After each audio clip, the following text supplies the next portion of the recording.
आज हम पढ़ने वाले हैं केमिकल इक्विलिब्रियम। केमिकल इक्विलिब्रियम को दो तरीके से देखेंगे, जैसे केसी और केपी। केसी में हम देखेंगे एन अपॉन में वी यानी मोलैलिटी, जिसकी कंसंट्रेशन निकालते हैं हम मोल अपॉन में लीटर में। ये लिक्विड गैस के फॉर्म में निकाला जाता है। लेकिन अगर केपी की बात करें तो केपी सिर्फ गैसेस के अंदर निकाला जाता है। केपी यानी पार्शियल प्रेशर सिर्फ गैसेस के अंदर निकाला जाता है। अगर रिएक्शन के अंदर कोई भी गैस नहीं है तो केपी नहीं फॉर्म हो सकता, और अगर है तो P V is equal to N R T, जिससे बनता है P is equal to N upon में वी आर टी, और पी प्रोपोर्शनल होता है एन अपॉन में वी के। दूसरी तरफ हम देखते हैं इसे रिप्रेजेंट कैसे, इसे कैसे देख सकते हैं। तो chemical equilibrium K F upon में के बी, यानी फॉरवर्ड रिएक्शन अपॉन में बैकवर्ड रिएक्शन। जैसे R O F R O B at equilibrium होता है, ये दोनों बराबर होते हैं एट इक्विलिब्रियम पे। के ई प्रोडक्ट अपॉन में रिएक्टेंट, और इसे सिर्फ एक्टिव मास एट इक्विलिब्रियम होता है, यानी जो एक्टिव मास है वो सिर्फ एट इक्विलिब्रियम पर होता है। अब हम चलते हैं नेक्स्ट स्लाइड पर। यहाँ पर हम देखते हैं reaction A is equal to A plus 2a plus B 3c plus D. तो यहाँ पे जैसे कि हमने बात करा था कि प्रोडक्ट अपॉन में रिएक्टेंट, तो हमने देखिए पहले हमने प्रोडक्ट को ऊपर रख लिया है, c की पावर 3 और d की पावर 1, a की पावर स्क्वायर b की पावर 1। यहाँ पे हम देख सकते हैं 3c था इसलिए हमने पावर 3 लगाई, d एक ही था इसलिए हमने पावर 1 लगाई, और a 2 थे तो हमने पावर 2 लगाई, और b 1 है तो हमने उसकी पावर 1 ही लगाई है। यहाँ पे हम देख सकते हैं K P is equal to K सी होता है, यानी अगर पार्शियल प्रेशर दे रखा है आपको या फिर पार्शियल प्रेशर निकालना है तो आपको आप इक्विलिब्रियम कंसंट्रेशन से भी निकाल सकते हैं, जिसके अपन साथ में आपको रखना पड़ेगा A T delta N G. यहाँ पे टी का मतलब केल्विन, आर का मतलब गैस कांस्टेंट जो कि 0.082 एटम्स पर मोल के होते हैं, और के पे मतलब एटीएम, और के सी मतलब मोल पर लीटर, मोल अपॉन में लीटर। डेल्टा एन जी होता है एन पी माइनस आर, यानी कि number of moles product minus number of moles reactant, यानी जो गैस के हैं उसे माइनस करके निकाला जाता है। अब चलते हैं नेक्स्ट स्लाइड पर। Right a expression and units for a के पी एंड के सी फॉर द रिएक्शन। यहाँ पर कुछ एक्सप्रेशन देखें के पी और के सी की।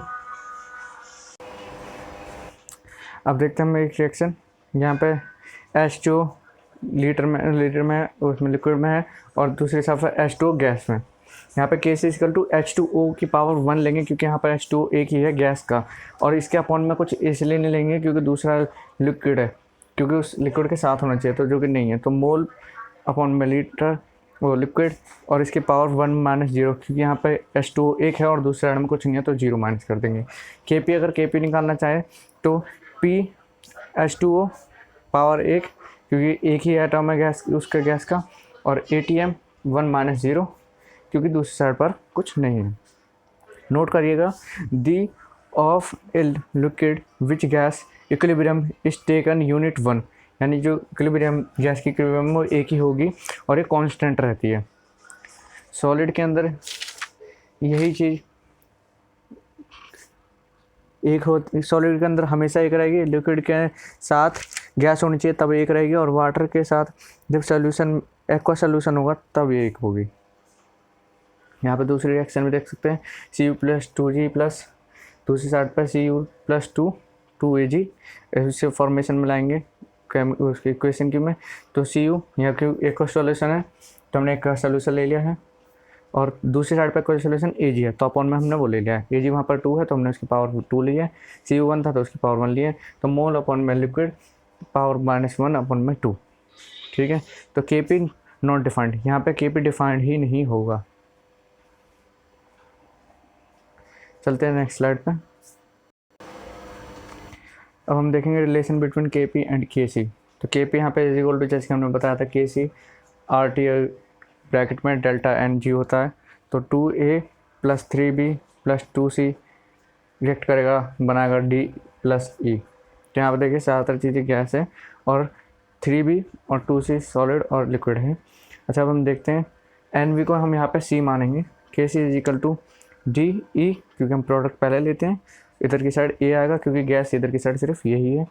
Kc is equal to C D और सी ई ऊपर में सी ए का स्क्वायर, सी ए लेंगे, सी डी ए स्क्वायर, क्योंकि हमने के सी यहाँ पे माना।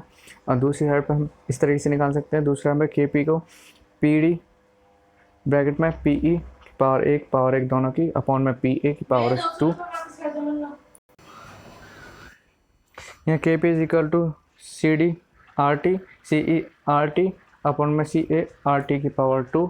यहाँ पे ये इक्वेशन बैठेगी, तो इसे नीचे देख सकते हैं K P is equal to C D bracket में सी ई ब्रैकेट में अपॉन में सी ए की पावर 2 मल्टीप्लाई में आर 2 1 + 1 माइनस की power 2 is equal to K C bracket में आर टी 1 + 1 - 2, क्योंकि हम पावर यही बैठेगी। तीसरी तरफ देखते हैं, जैसे कि हमने पहले भी बात करी है, P V is equal to N R T, P V is equal to n V R T, फिर P is equal to C R T, क्योंकि एन वी को हमने सी माना था। और यहाँ पर डेल्टा की जैसे कि हमने पहले भी बात करी थी, N P minus N R होता है गैसेस में। चलते हैं अगली स्लाइड पे। अब यहाँ पे हम उस चीज़ को अप्लाई करके देखते हैं। देखिए H2 + I2 2HI, यहाँ पर ये दो गैस हैं। और अब हम यहाँ पर देखते हैं K P is equal to K सी होता है, जैसे कि हमने अभी पहले भी बात करी, RT 2 - 2, क्योंकि HI इधर 2 है और H भी 2 है, तो इसमें से जैसे हम माइनस कर देंगे। के P is equal to K C delta N G is equal to 0, क्योंकि जब हम 2 में से 2 गए तो 0 बचेगा। अच्छा, दूसरी इक्वेशन में देख लेते हैं, N2 + 3H2 2H 2NH3, ये तीनों ही गैसेस हैं। तो इसे अलग तरीके से तो देखते हैं इसे क्या करेंगे। के P is equal to K C R T, यहाँ 2 - 4 हो जाएगा, क्योंकि देखिए इधर की साइड इसकी NH3 की पावर 2 है और दूसरी साइड पे N2 और 3H की पावर यहाँ पे 3 और N2 एक ही है, तो 4 हो गए। तो 2 - 4 के P is equal to K C R T हुआ R 2 - 2,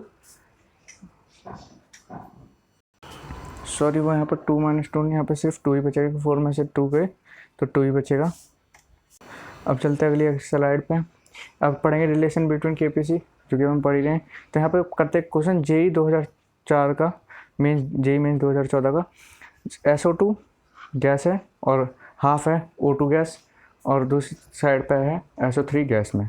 तो के P is equal to K C bracket में आर टी की पावर x, तो x यहाँ पे हो x इज इक्वल टू होगा 1, क्योंकि देखो वहाँ पे SO2 क्या है, एक ही है, लेकिन O2 क्या है, वहाँ पर हाफ है, तो ये हो गया 1.5। तो 1.5 को हम लिख सकते हैं 3/2, 3/2।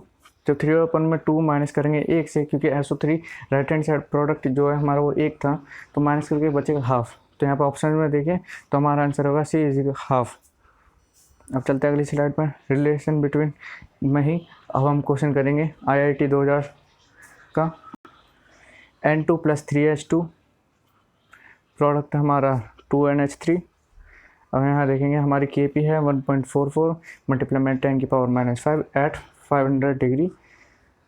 तो करना शुरू करते हैं, ऑप्शन हमारे पास हैं, देखते हैं क्या होता है इनमें से। तो के P is equal to K C R T 2 - 4, क्योंकि पावर इधर 4 है रिएक्टेंट की और प्रोडक्ट की है 2, तो आंसर हमारा -2।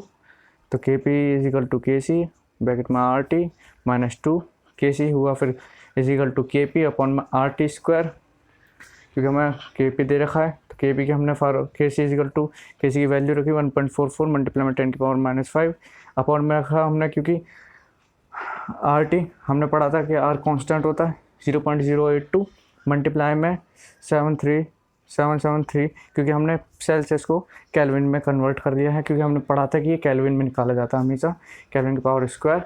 और जैसे सॉल्व करके देखिए यहाँ पे ये किससे मैच कर रहा है, ये मैच कर रहा है ए से, तो इसका आंसर है ए। अगली स्लाइड पे चलते हैं। कैरेक्टरिस्टिक्स ऑफ इक्विलिब्रियम कांस्टेंट पढ़ेंगे।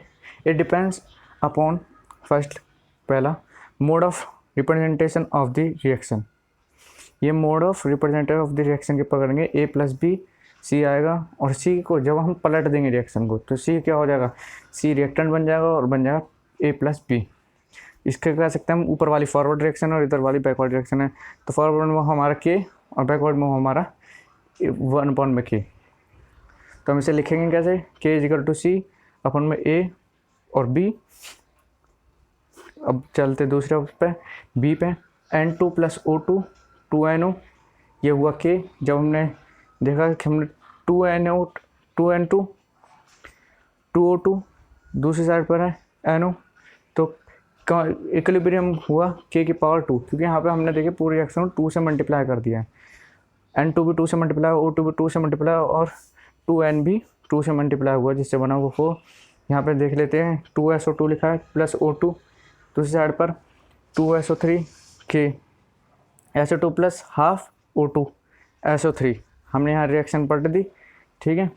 और यहाँ पे हमने यहाँ पे क्या कर दिया, उधर हो रहा था प्लस और इधर हो रहा है माइनस, यानी कि सॉरी उधर हमने पावर ऐड करी थी, मेरा 2 × 2 यानी हमने मल्टीप्लाई करी थी, और इधर हमने करी है डिवाइड, 2 की हमने SO2 में से डिवाइड कर दी। तो यहाँ पे 2SO था लेकिन अब बचा SO2, और इधर O2 था लेकिन अब इसका भी आधा बचा यानी आधा O2, और दूसरी साइड पे SO3 जो कि पहले 2 था, जिसकी पावर 2 थी वो खाली SO3 बचा है। तो नीचे आया इक्विलिब्रियम यानी कि E = K अपॉन में हाफ, क्योंकि हमने आधा उसे डिवाइड कर दिया, 1/2 डिवाइड कर दिया है, और इसे हम रूट में भी लिख सकते हैं K root. Next slide, characteristics of equilibrium constant. और किस चीज़ पर डिपेंड करता है, it depend K = NO2 upon में N2 O2। ये हम उसी फॉर्मेशन को ले रहे हैं जो हमने यहाँ पर ली थी, तो ये वाली N2 + O2 वाली। तो यहाँ पे हमने इस फॉर्मेशन में से लिख के दिखाया कि हम लिखेंगे कैसे, K की पावर स्क्वायर जो हमने यहाँ पर दिखाया था। अच्छा, N2 O2 ये अच्छा हमने वही लिखा हुआ है। आगे बढ़ते हैं, तो अभी तीसरा पॉइंट देख लेते हैं। यहाँ ए से बनना है B, X से बनना है Y। तो हमने क्या करा, AX को कर दिया प्लस और दूसरी साइड पर कर दिया BY को प्लस।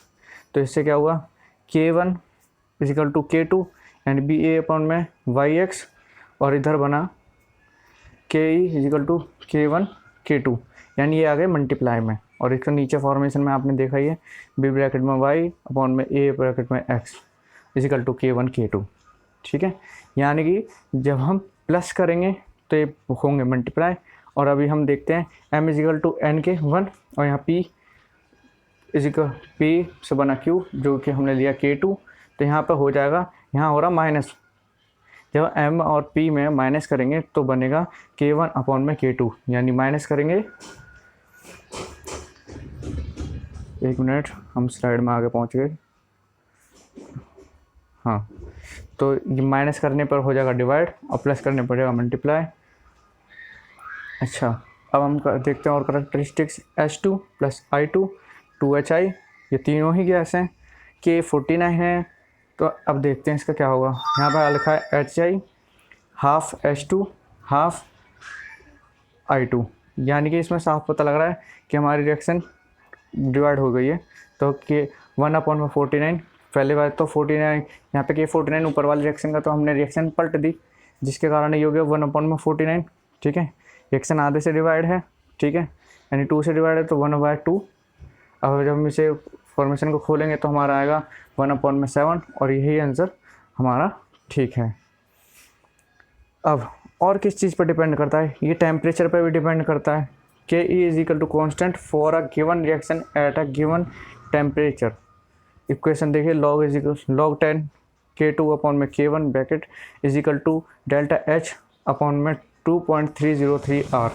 यहाँ पे इसमें किसी भी चीज़ से फ़र्क नहीं पड़ेगा, लेकिन फ़र्क जब पड़ेगा जब ΔH की वैल्यू कम या ज़्यादा होगी। T2 - T1/T1 T2।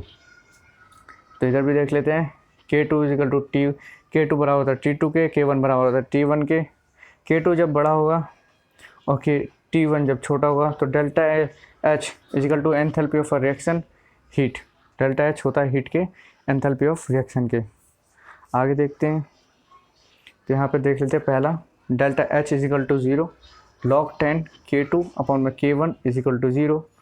टेम्परेचर बढ़ेगा या घटेगा, ठीक है, लेकिन K कांस्टेंट रहेगा। जब यहाँ पे हीट 0 है तो टेम्परेचर इससे तो K कांस्टेंट ही रहने वाला, कुछ फ़र्क नहीं पड़ेगा। चाहे K, अब रखते हैं K2/K1 = 1, जब वैल्यू 1 आ गई तो उससे कोई फ़र्क नहीं पड़ना, K2 = K1 ही रहेगा। दूसरे में देखते हैं ΔH = -VE।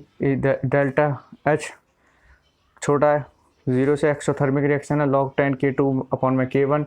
यहाँ पे 0 बड़ा है तो K2 से बड़ा हुआ K1 और T2 बड़ा हुआ T1 से। यहाँ पे टेम्परेचर इंक्रीज होगा तो K घटेगा। तीसरी में देखते हैं delta delta H plus V E, delta H greater है 0 से, यानी एंडोथर्मिक रिएक्शन है। log 10 K2 अपन में K1, और यहाँ पे ये बड़ा है 0 से, तो K2 बड़ा हुआ K1 से, यहाँ पे टेम्परेचर इंक्रीज होगा और K भी बढ़ेगा।